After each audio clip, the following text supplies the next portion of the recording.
Pour ouvrir notre 10e saison, je vous propose l'ardente épopée du Fléau de Dieu. C'était l'ouverture de la saison 2018-2019 de la Scala de Milan. C'est l'ouverture de la saison 2019-2020 de Viva l'Opéra. C'est surtout une occasion de découvrir un chef-d'œuvre du jeune Verdi, il a 32 ans quand il le compose, qui n'est que rarement joué, car il exige des voix de très grand format et une imagination à la hauteur de ce récit échevelé. Mais dès que j'ai vu cette production exceptionnelle et étonnamment cinématographique signée David Livermore, je me suis dit que c'était un spectacle idéal pour ouvrir notre 10e saison de Viva l'Opéra. Alors, 4 ans après le triomphe de Nabucco, Verdi veut continuer à s'inscrire dans cette veine historique et patriotique qui a attiré sur lui la gloire. Et ce sujet qui entrelace un destin collectif, celui des Romains affrontés à un terrible envahisseur, à un destin individuel, celui d'une femme ardente qui va au bout de sa vengeance, offre à Verdi l'occasion d'une exaltation des sentiments les plus brûlants.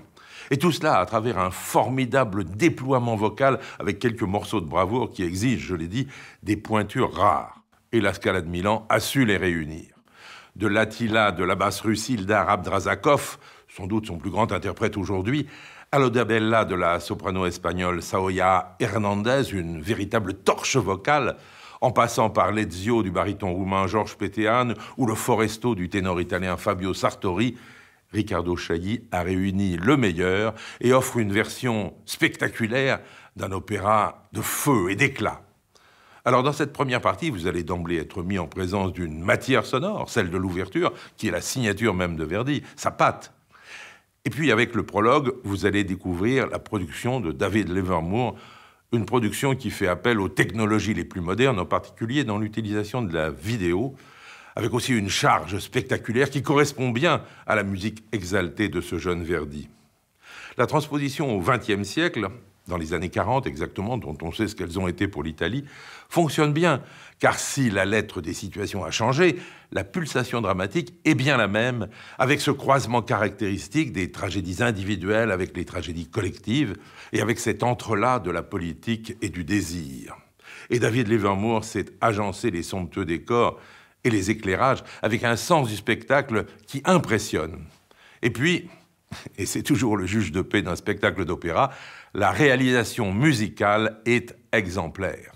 Portée par la baguette ardente de Riccardo Chailly, la distribution répond à l'exigence de cet opéra flamboyant. Alors, sans plus attendre, entrons à la Scala pour ce spectacle qui a ouvert la saison dernière et continue de résonner pour vous grâce à Viva l'Opéra. Après cette étonnante rencontre, vous l'avez vu, du pape et d'Attila, qui reconstitue, vous l'avez sans doute reconnu, la grande fresque de Raphaël au Vatican, on se retrouve pour les 2 derniers actes de cet Attila dans une atmosphère quasi pasolinienne qui correspond, je le répète, à l'esprit, sinon à la lettre de cet opéra.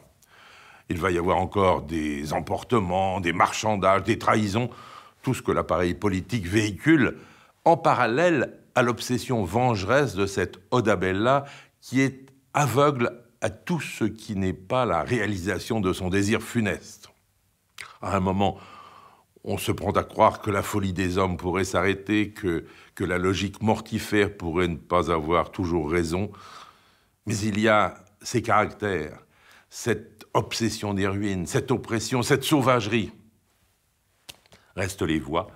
Vous les avez entendues, de l'Oda Bella exaltée de la jeune espagnole Saoya Hernandez, une voix de feu pour ce rôle épique, à l'exceptionnel Attila de la basse russe Ildar Abdrazakov, sans aucun doute le plus grand titulaire du rôle aujourd'hui, en passant par tous les autres, par le chœur de la Scala, toujours somptueux, et son orchestre, très engagé sous la baguette de Riccardo Chailly.